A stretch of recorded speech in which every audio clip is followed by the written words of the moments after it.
Presenting Franchise Secrets, Eric Von Horn.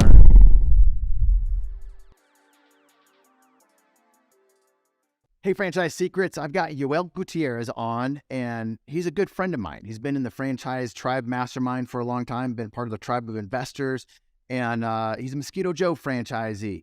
He does things outside of franchising as well as a smaller mom and pop business owner. So he's franchisee, started other businesses. He runs a mastermind within his own franchise. So he learned masterminding from me. I learned masterminding from other people. He learned it from me. Started that in his own franchise, which I think every one of these listeners could do.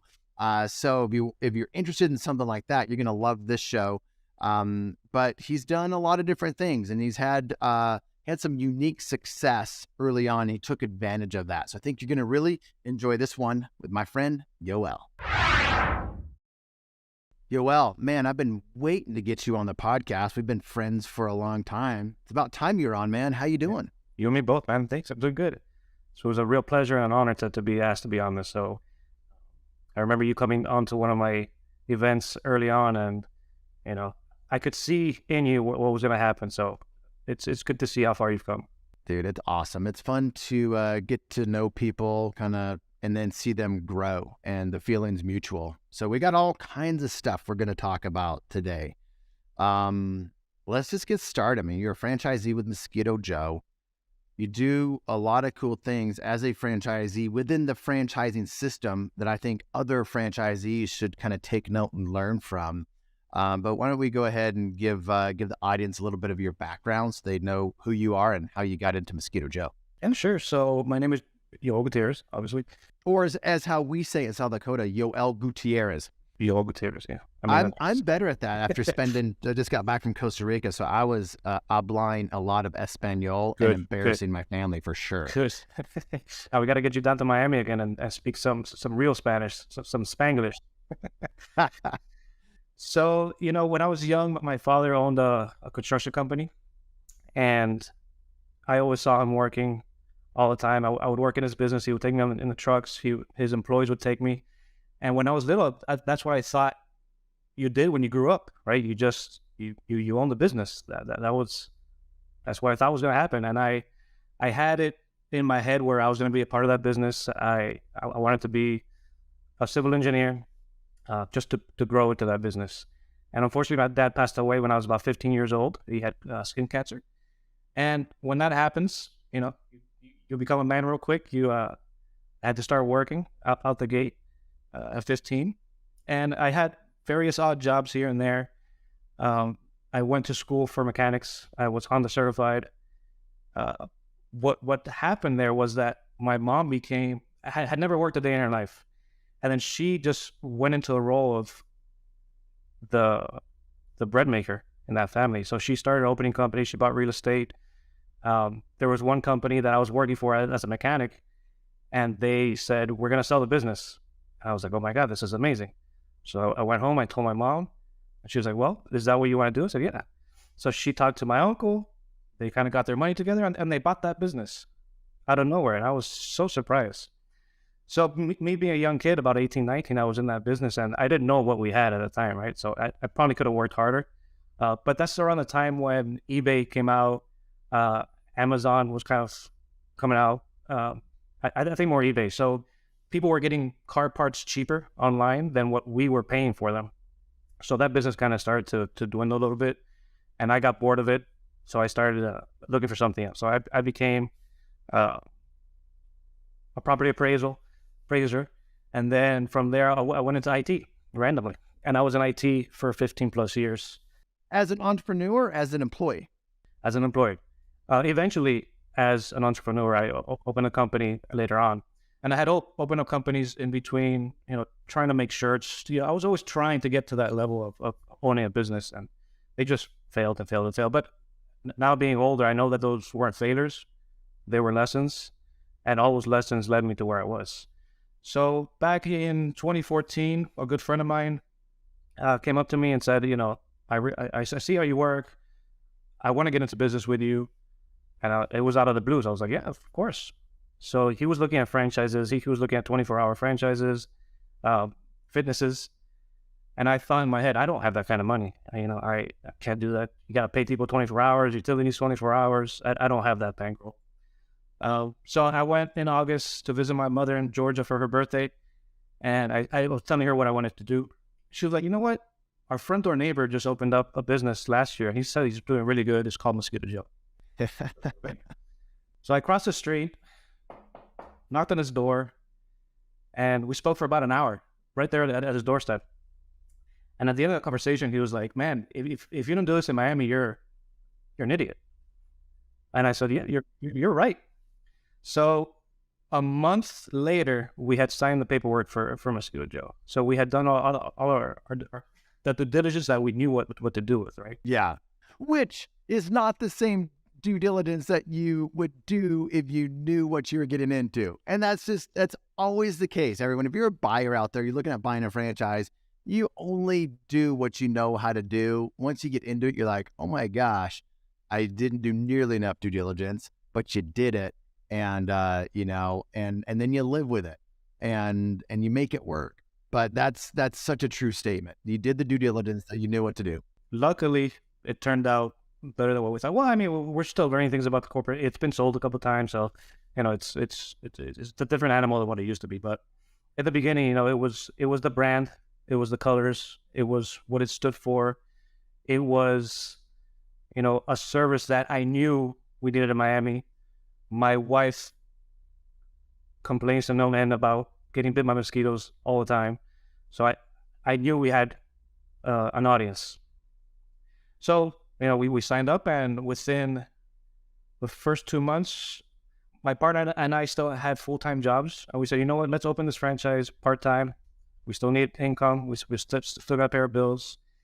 And from the day we opened, it must have been 2.5 weeks that we said, we have to leave our jobs. We don't have enough time. We got so busy so fast that it was incredible to us that we were just like, what's going on here? This is crazy. So we had one truck. It was me and my partner in the truck, in the van, working, taking phone calls. I was writing notes. We would get back home at night, call customers back, call leads back, sign up people. And within about 2 months, we had to buy a second van. So we bought the second van, and then we were separate, so we could double the work, which was better.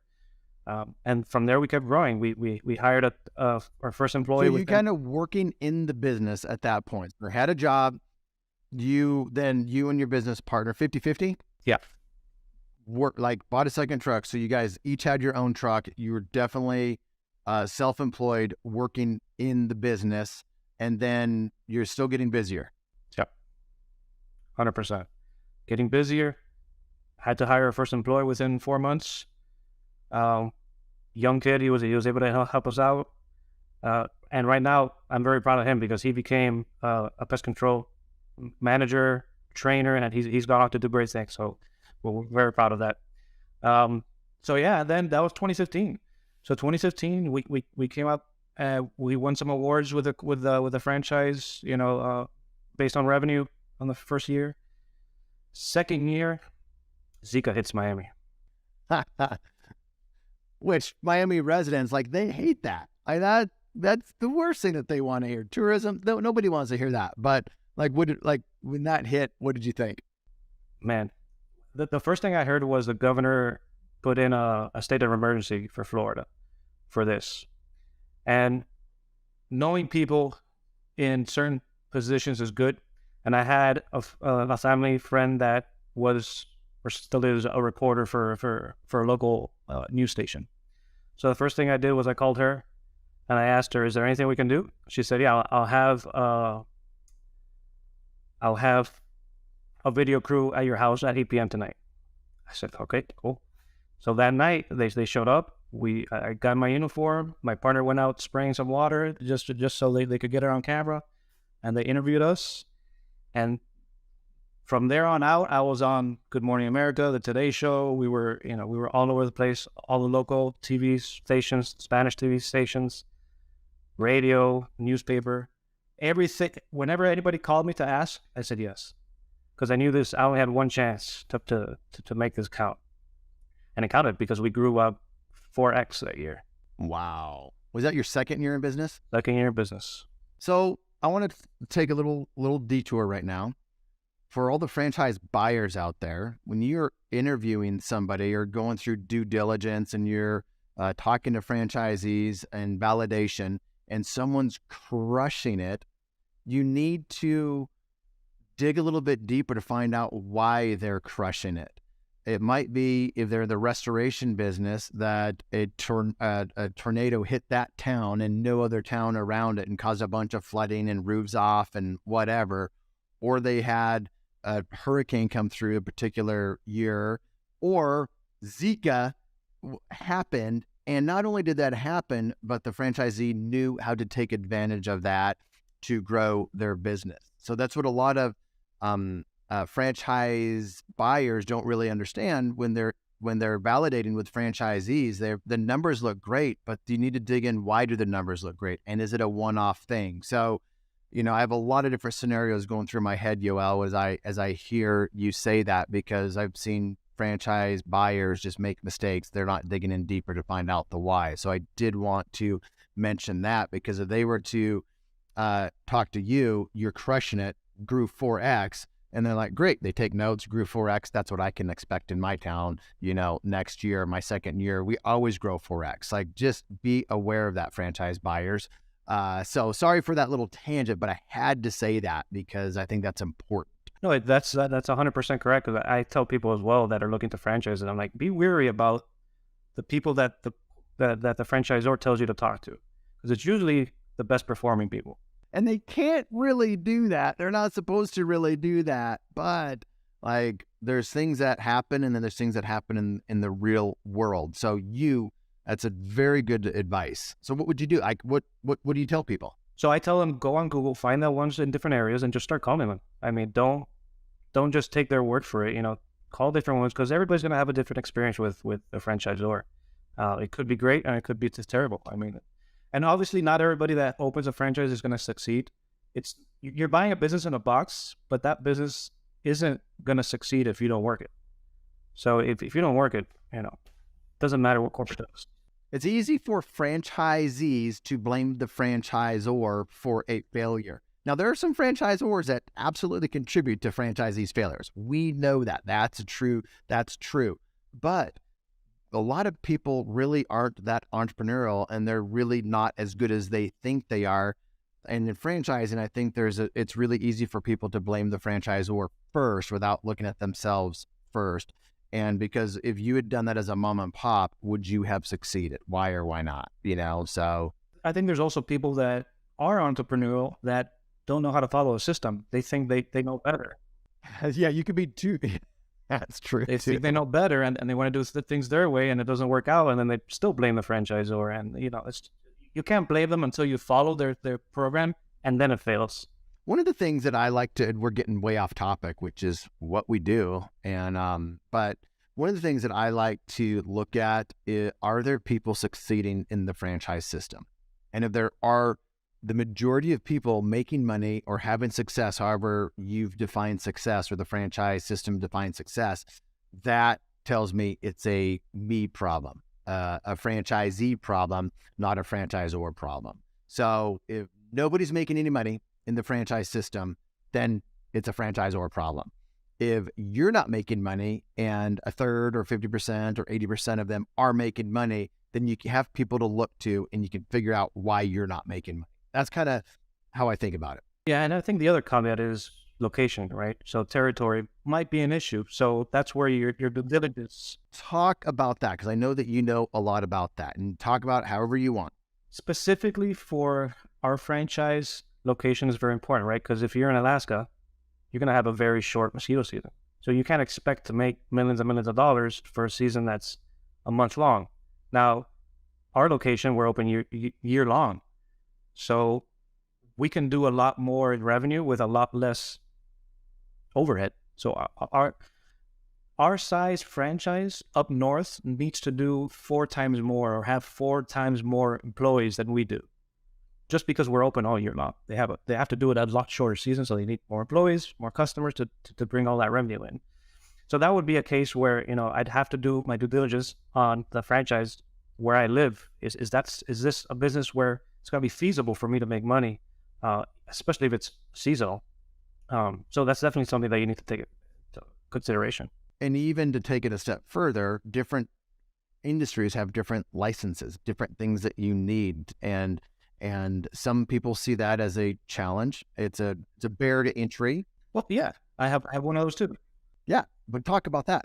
California is coming into the Mosquito Joe ethos, very recently, and they've had just issue after issue after issue about getting stuff licensed because they're so tough on pest control and pesticides. So we're having to do all natural stuff, which works, and we like to do, but they just have to jump through so many more hoops that at the end of the day you have to ask yourself, is the juice worth the squeeze on that?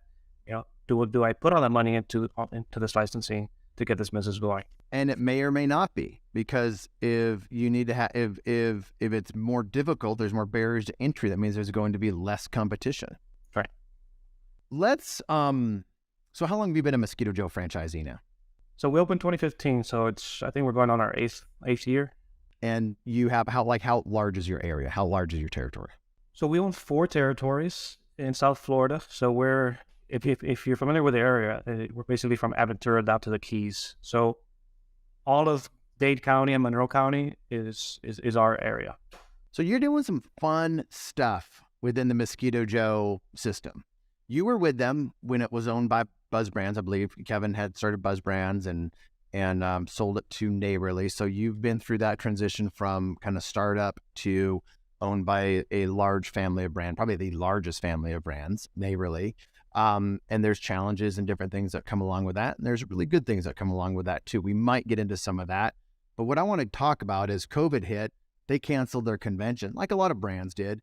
You as a franchisee knew like the importance of convention. And so you just created your own. And I was out there for that first one. Talk about that. Like, I mean, that's a franchisee, like just doing something within the system like that. And I think that's amazing. And then that's turned into other things for you. You've been a part of my mastermind since day one, I believe. And then you've also created your own mastermind within that, within your own system there at Mosquito Joe. So let's start with the convention and then transition into mastermind, because any franchisee can start a mastermind in their own franchise system, which I think is awesome. So we started with Buzz Franchise Brands, like you said, and we had our own convention down in Cancun every year. And when Neighborly, which was Dwyer back then, had bought us out, they wanted to include us in their reunion every year, which is their major convention that they include all their brands with. And I think we knew that was going to happen. And I think we had a couple more Cancun trips left, but then COVID hit and they had to cancel that. So in our intranet and in the system, there was people, saying, I really wish we could do our own thing, and I don't know why I said it, but I said, I'll do it. So I put it out there. I had never done anything like that before in the past. I haven't. And it's not easy. So doing a convention is not easy. I did a shindig, which is not nearly a convention. So like, I understand this is not easy to put on a convention. So keep going. Yeah. So, I mean, we were looking at it as a way to keep all of us, because the big thing with this was we asked ourselves, where do we learn the most? Even when we went to convention in Cancun. And it was always having a drink by the pool with a group of people in the jacuzzi, laughing. But that's where we got all the big ideas that came out of there. How do we play employees? How do we do commission-based? How do we do this? How do you train? And that all came through those little conversations. So I said, what can I do to replicate that, but in a kind of bigger format? So I said, I'm just going to call it a funvention, because I want this to be fun. I don't want it to be all snooty and classes all day and all this. So that's what I did. I put it out there. It was the first year after, I think it was 2021. So yeah, 2021, I think so. It was the first year. And I said, Cancun, we usually go to, it's all inclusive. That's very easy. People don't have to be buying food and drinks and everything. I said, let me find something. So I was able to find Club Med in Florida at Port St. Lucie that was an all-inclusive resort. And I think it's one of the only ones in the U.S. that's all-inclusive. So we called them, started getting things together, and it's just steamrolled into this event where people were very excited about. And I was surprised. So all of a sudden I found myself making this event and having to find people to talk, and which, by the way, thank you for doing that, because that was a great speech. But I think it was just more bringing them together, because what we did was, I didn't have a lot of speakers and classes. We just got the top people in the system up in the front of the room and passed around the mic. And I think we could have been there for 30 hours asking questions, because that's basically what we did.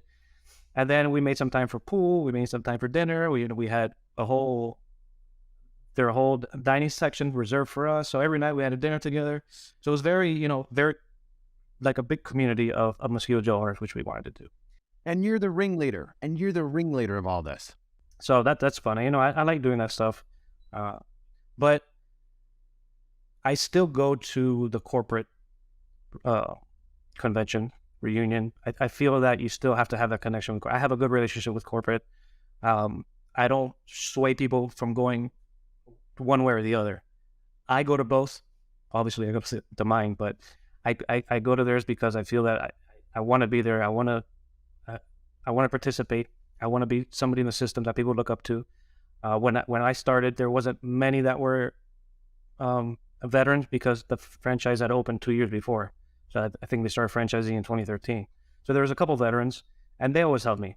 So I said, if anybody else comes into the system that needs help, I'm going to do that, which leads me into the mastermind. So then from that, I said, this is a great event. It's once a year in January. How do we keep doing this? Let's keep doing it. So I came up with the mastermind, and our mastermind is different than most. Most is based on an industry or something. Like yours is franchisees, so different franchisees, different franchisors. Mine was only for one franchise and one franchise only. So the franchisees of Mosquito Joe. So just all of us, me bringing in speakers every month, once a month, about topics that people want to hear about. So I've also created the Facebook group for all the Mosquito Joe franchises. And in there, I'm obviously abreast of things, so I can see what people are asking, what people are talking about. And just the other day, we had an influencer, a social media influencer specialist come on to tell us how to find influencers, how to pay them, the contracts, all that works, because people were asking, hey, does anybody know how to hire an influencer? And I said, no, I don't, but we can find somebody that does. So that's what we did. So they're kind of willing. So through my different networking things, I have partners that, a big partner of mine is Dan from BizHack, Dan Gretsch. He has a wide network of these people because he teaches digital marketing. So he has a network of these people. So I usually, ask him. I've asked you guys before, just bring on experts, CPAs, attorneys that have a franchise expertise, just to answer some questions. Talk about EOS was a big one too, which a lot of people don't know about, especially with smaller service-based businesses. And it is a way that you can, organize your business to scale. And that's what it's called. It's my mastermind is called Franchise Empire Builders, because we want you guys to build an empire. And we want to help them scale. Attention, franchisors and franchisees. There are two really important resources that I want to share with you that will help you avoid costly mistakes and increase your enterprise value. The first is our free Facebook group. It's a community that has over 4,000 franchisees and franchisors in it. When somebody asks a question, they get honest and authentic answers from multiple perspectives. You can join the group for free over at franchisesecrets.com/Facebook. The second resource I want to share with you is if you're a franchisor and you're frustrated that you're not awarding as many franchises as you thought you would, this is the reason I created the Franchisor Mastermind. If you want access to the information, the techniques that the best franchise sales organizations are using to award franchises, and you want what mature brands have with their playbook of having happy, successful franchisees that grow the right way, then you might want to check out the Franchisor Mastermind. The reason why people join is they want access to my Rolodex, my connections. They want the playbook to achieve both short-term and long-term success. They want to increase enterprise value in their brand. Links will be in the show notes or at scalablefranchise.com. So what have you found as an advantage, besides you get paid for it, they all pay, and you want members to pay because then you're around other paying members. That's a good point, because prior to that, I was doing it for free. And there was a few people that would always come on, and one time we get a big group, but then the next scheduled call, nobody would show up. I was like, I know they need this information. How can we make them come more? And, it's not a lot of money either. It's just that mentality that, I'm paying for something. That's it. Let me go. My franchisee mastermind is so cheap. It's $200 a month right now. And it's month to month. Start whenever you want, stop whenever you want. Like $200 a month for everything that they get. Now they have years of videos that from the sessions that we've had that they can go refer to at any time. It's just such a no-brainer. I wish franchisees would just like realize that is cheap. But if you've never paid for a mastermind or a program, they think $200, that's a lot of money. I could have a dinner for that or whatever it is, But like, well, let me tell you something. When I started in your franchise, in your mastermind, that was the first time I've ever paid for a mastermind. And I have got to spend tens of thousands of dollars because of how fun and how much I've learned. And it's worth it. I mean, as an entrepreneur, you learn so much, and you meet people and you keep in contact with people. I have people on WhatsApp now from your mastermind that that we're friends with. So it's great. I mean, if you're not on a mastermind, get on a mastermind now. Yes. And you should just go to franchisetribe.com or just go to Scalable Franchise to learn about it. I mean, more people joining the mastermind is not going to change my lifestyle one bit, but it definitely can change some franchisees, like their learning curve, their growth curve, their learn from other people's mistakes and meet a lot of new people. So let's go back to your mastermind. What do you charge for it? As a franchise, like you have a run mastermind and you have franchisees in it. What do they pay you? So I have 3 levels, and only because I include some automation software on the top 2 tiers. So I charge $97, $297, and $497. With the $497, I include personal one-on-one consultations for the automation stuff. We were having owner-only sessions because the mastermind, when you pay for it, is open to their employees as well. So I encourage them to bring on their employees, especially when it's things that they should learn, like marketing and sales and stuff.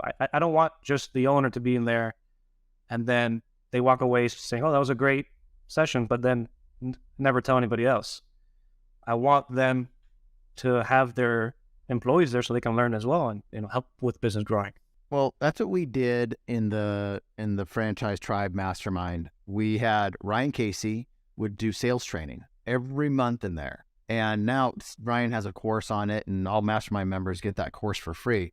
But Ryan would be in there, not just teaching the franchisees, but their sales team, whoever the sales team is, whether it's a front desk or a door knocker or giving quotes and he's a master at that. But I wanted, very similar to you, I wanted to help franchisees by helping their employees. And I, in my mind, like, you're taking this training off of me and I still get it for the $200 a month or the $100 a month that you charge or whatever it is, like, or $500 a month. That's a no-brainer. Do you have somebody else teaching your employees something? So it's hard because it's kind of like, probably shouldn't say this, but me telling my wife something over and over, she doesn't learn. But then as soon as somebody else tells her the same thing, she's learned it. I feel that's kind of what it's like with the employees. So I can tell them 100 times, this is the way you do it. This is the way you do it. But then somebody from the outside comes in and says, hey, this is the way you do it. They're like, oh, I get it. Oh, like, so true. So true. And by the way, I had Ryan Casey on one of my masterminds and he blew it out of the park. He's amazing. Ryan's so good. Anybody should just check out Ryan Casey's sales training. I can't remember the name of it, but just get into my Facebook group and just say, where do I find that sales training? He's so good. He's so good for all kinds of. And your Facebook group is open, right? Yeah, the Facebook group's free. We got right? 4,400 people in there right now. So go to franchisesecretsgroup.com and get in that Facebook group. And it's just, that thing is busy. Yeah, it's I can't believe where that thing's gone. I'm not having to kick out many people these days, though. For a while, I was having to kick out people. People are always trying to pitch something, and it's been really nice the last probably 6 months. I don't have people trying to pitch stuff. But I have other people kicking people out, so maybe I just don't see it now. So let's talk about like being a franchisee. You're making money as it running a mastermind, which is adding value, but you probably get more value than anybody else out of it, because once you start bringing in speakers, you get to know those speakers, and now you're the authority. Once you run the convention, the event, now you're the ringleader. You're the person bringing all that together. So as a podcast host, as me as a mastermind, founder, I love it because I get to connect with so many of these people. So what are side benefits of running that convention, being the ringleader, doing the mastermind? Like, what are some of the benefits that you receive besides just making some extra cash? Well, I think it's kind of selfish because I like helping other businesses grow, and I would do it for free. Yes. Same. Same. All day long. If I could figure a way to get cash flow to my house where I don't need to work another day, I would do it for free all day long. So that's what I get. I get calls from new franchisees from all over the U.S. saying, "Hey, I heard you're the man to talk to." Sure, just talk to me. And I help them through issues, and it's just it's a good feeling to have. I don't do it for the money, obviously. It's just a good feeling to because there's enough for everybody to go around, especially in a franchise world. We're not competitors. No. We each have our territory, so we can't compete against each other. So why not? If you do better up north from me, that's going to make the brand better, which makes me better. So why not just do that all over the country and just make it a household thing? That's what we're trying to do. All right. So you also have, you're an entrepreneur. You're a franchisee, but entrepreneur. And I talk about this in my mastermind. I don't talk about much on the podcast, much at all, but in the masterminds, we talk about this kind of stuff. As a franchisee, you're an entrepreneur. You might not be like full-on entrepreneur on that spectrum, but you are, everybody wants to go from employee to self-employed to business owner to investor. That's the track that people want to go on. That's the cash flow quadrant from Robert Kiyosaki. You go from employee to self-employed, and that was your journey. You were running the truck, you were self-employed, then you're business owner, and now most people want to go from business owner, where you're working on the business, to being an investor. And I know that you're doing things to get into that investor quadrant, as am I. But how do you get over to that investor quadrant faster, or do more in that business owner quadrant without just being in franchising? Because you can start other businesses besides just franchising once you kind of understand systems and processes that you've learned within the franchise model. I think that's one of the keys. So what's funny is when you're starting out, most people don't know that you're on that track. I didn't know the track I was on until I got towards the end and I could see the next step. So, being in that situation, you kind of just work at it. So I always told myself, Mosquito Joe, I see the top people, I see how much they're making, I see the revenue. I have a partner, so that's 50% of profits goes to him. So I have the other 50%, right? I know I'm not going to become a millionaire in this business, but it is a stepping stone. And it's been that. And as I said it before, it became a stepping stone, and then it became a stepping stone. And now I'm so grateful for it because it's giving me opportunities where, now I know how to market correctly, right? How to do digital marketing.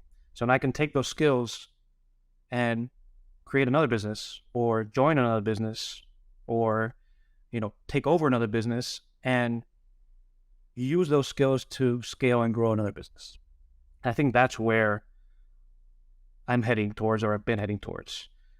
So I've had some friends that are great business owners and they want to do something else, but they don't have all the expertise, but they have expertise in some scenario. And I have other expertise. So when you find a partner like that can complement what you're lacking, then you found a good business partner. I don't like to have too many business partners. I do want to do some stuff myself because there are issues that come with partners, right? Yep. There's you a lot of people know. I know. I've done some stuff by myself. I've done stuff with partners, and you just have to work at it. I know now I have a great team at Mosquito Joe, so I can take a lot of time away from that business now to focus on other stuff. When we were starting Mosquito Joe, we knew we couldn't do it keeping hold of our full-time job. And the only reason we succeed in Mosquito Joe so much was because we dove in 100%. And it wasn't easy either. So you could hear the numbers and hear that we 4X, but that's not, 4X profits in my pocket. We were growing, I had to buy trucks, you had to buy, there's a lot more things to do.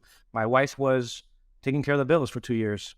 I sold my truck. I didn't have a car. So she would take me to and from the van where I had to have it parked because I lived in an HOA. I couldn't park my truck there, my van there. So, it's not sunshine and rainbows all the time. It's hard work. But once you get past that, these skills stay with you forever. So I started another company with a friend, Phoenix Environmental. We do mold inspections and mold remediation. And I got my mold license. I took the class, I took the test, I became certified. But it's a company where, I took all my skills from marketing. I created landing pages, websites, marketing stuff, and that starts to grow. And now you know how to build a team. So now you can put that team in place and have them run the companies. And now you can step out a little bit again, kind of keep going on that route. You move on to the next one, making sure that, what you have in place doesn't fall apart. Obviously, you don't want to just leave it alone and not do anything with it.